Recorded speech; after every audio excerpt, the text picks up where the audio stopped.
Hi, this is Patty with Savvy Health Solutions, and I'm back to give you a short tutorial on how to figure out your calorie intake needs using the Harris-Benedict equation.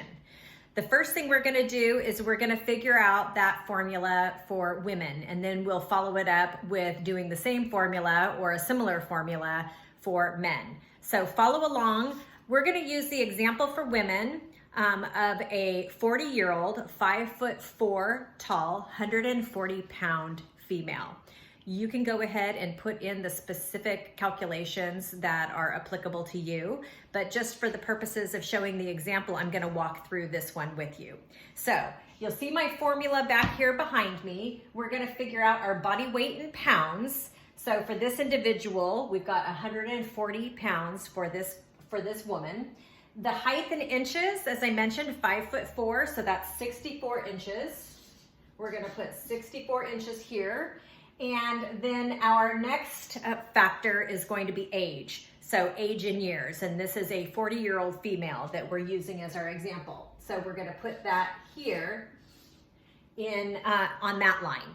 Okay, so we've got our body weight in pounds, 140. We have our height in inches, which is 64 for 5'4".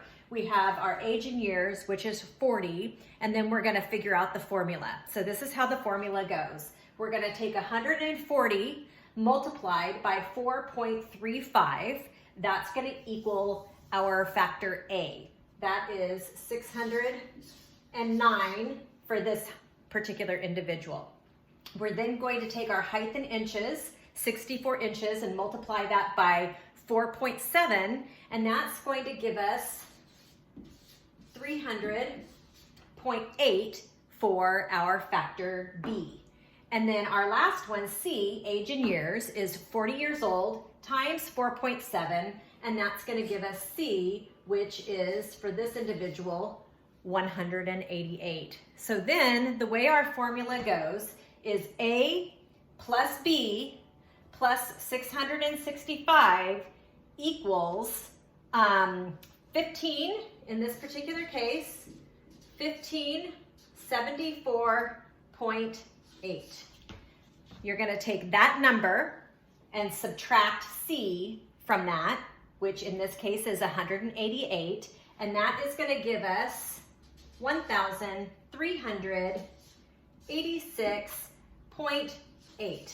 Okay, so what's important to understand here is that 1,386.8 is the number of calories that's referred to as our BMR, or our base metabolic rate.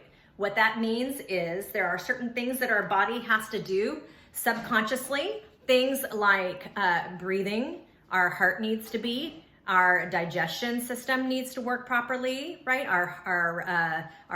We need to respirate. So those things that we are not in control over, that just happen in the background, they need certain energy and certain calories to be able to function optimally. And that is what we need just for survival, okay? So then what you need to do is factor in your activity level, because we're not just lying flat on our back 24 hours a day, 7 days a week. We actually are exercising, we're up, we're moving. So we need to factor in a factor for exercise. And that's what this bottom chart is. So you're gonna take that base metabolic rate and you're gonna multiply it by your activity level. Now, a couple things that I wanna point out here. One, we're not necessarily always the same level of active every single day of the week. So coming up with a couple of calculations for one, maybe the calories that you need on the days where you're really active versus maybe the calories that you need on days when you're not as active, okay? The calories that we need are gonna fluctuate based on our activity level. So I like to factor in a range so that I know kind of where I need to adjust my caloric intake. So sedentary, people who are working out, not at all, like you are very sedentary.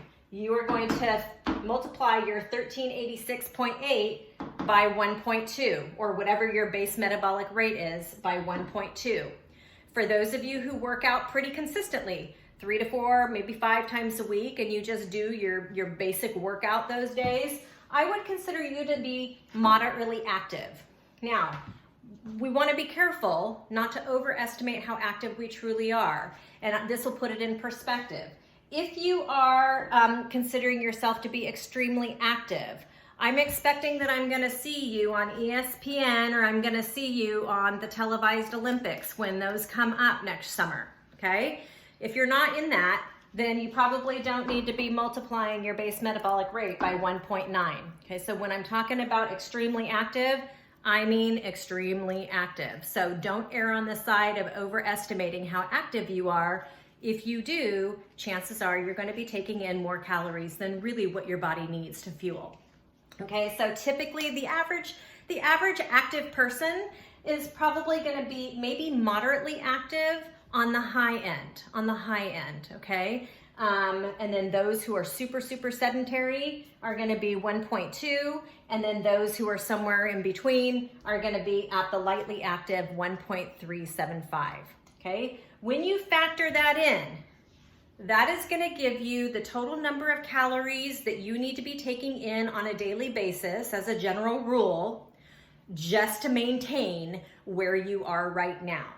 So the big kicker here is that if you are in a situation where you are looking to trim back some of your weight, or you are looking at maybe even adding weight because you're trying to gain, then you're going to adjust that number. You're either going to increase the number of calories that you need to take in beyond that level, or you're going to look at decreasing that number. So just to exist, this 40-year-old, 5'4" tall, 140-pound female needs to take in 1,386.8 calories just to be able to survive.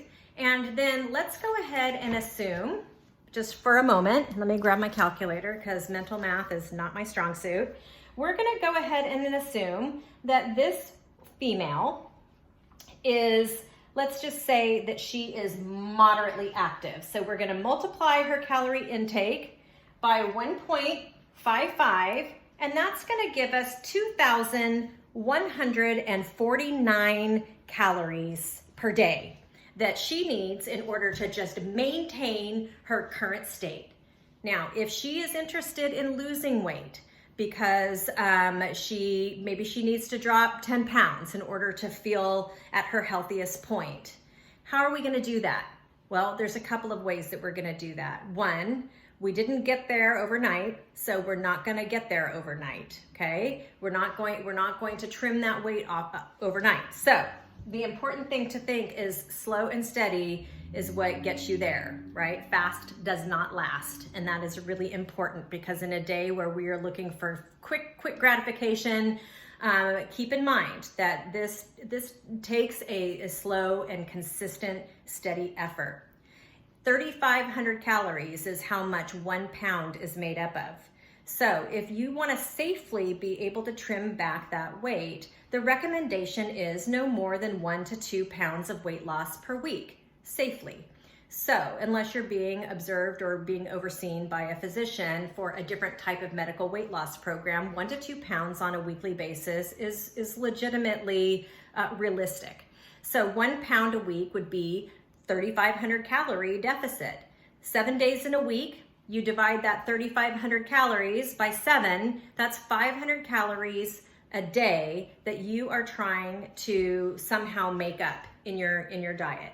Now, that doesn't have to be taking 500 calories off of that 2,149 calories. That can be partly from extra exercise, partly from reducing your calorie intake. So take a look at your diet, see where you might be able to trim 250, 300 calories off of your daily calorie intake.